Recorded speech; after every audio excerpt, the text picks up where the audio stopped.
Good morning, this is Lynn Gordon with SDSU Extension. I'm a beef cow-calf field specialist based out of Sioux Falls, and today I have the opportunity to be at the National Cattlemen's Beef Association meetings in Tampa, Florida, where they are celebrating the 20th anniversary of Cattleman College, which is an educational session for beef producers.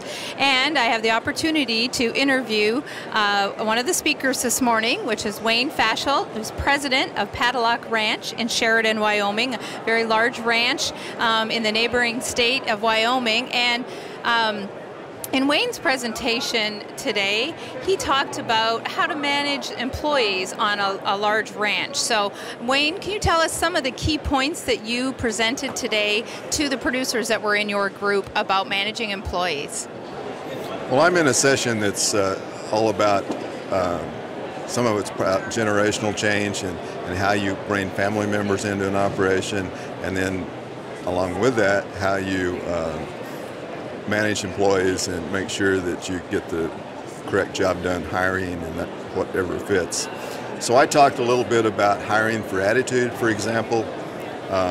We all think about skills we want in an employee, and oftentimes it's not the skill that keeps an employee around. We've all had examples of, we say, you know, he was a really good truck driver, but boy, he had a bad attitude or whatever. So I talked a little bit about hiring for attitude and a few things we could do to try to determine that as we hired.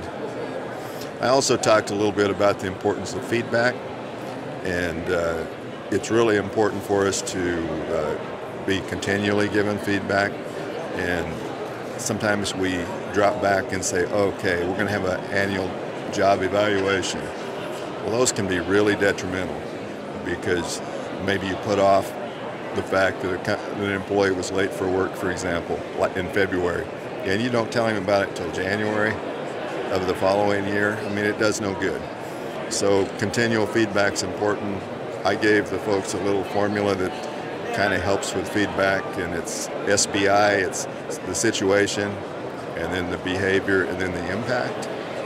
And so if we describe a situation like someone failed to clean out a feed bunk, and we say, remember back last Tuesday, or yesterday, you did not clean out that feed bunk. That was the situation, and the behavior was that you didn't show up. And the impact was that our cattle production went down, our feed consumptions went down because the feed bunks were impacted in it, so it's a bottom line. So that also works. We need to have about 5 times more positive impact than negative. So the same situation could be just the opposite, but you could use the same formula. Yeah, it sounds like a great tool that those listening to you at the Cattleman College session this morning would be able to take home and analyze. When you're working with employees and trying to recognize them and giving appreciation, is there also something that kind of you can do to help prevent that conflict from happening? Or does conflict happen sometimes in an employee situation because they don't understand if they're being appreciated? Well, one of the other speakers talked a little bit about some of the studies that have been done on looking at motivation and looking at what people respond, you and I respond to.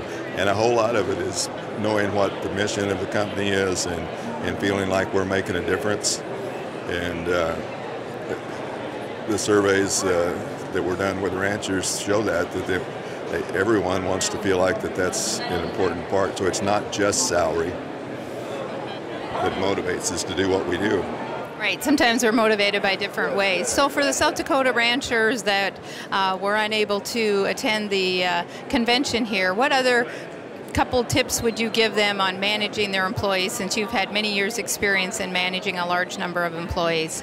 Well, I think the keys are to really examine our organization and examine your hires. One approach to do that is I call it the 3-3 approach. You take your 3 best employees and your 3 worst employees that you've hired in the last 3 years, and look at what characteristics they had that you either maybe you missed in an interview, there was an attitude problem, or whatever it was. You look at that and you concentrate on hiring and asking questions that will help you answer whether they have a good attitude or not. I never thought about that for years and years. And I just asked somebody what their strengths and weaknesses were, and do you want to be here, or simple little questions, and not really think about, do they really fit, and are they going to be here for a long time, and those kind of, there's just different things you have to do. I read a phrase recently that said that we want to hire the problem solvers and not the problem bringers. And we've all faced those issues, and we'll always do it. I mean, there will always be mistakes we make.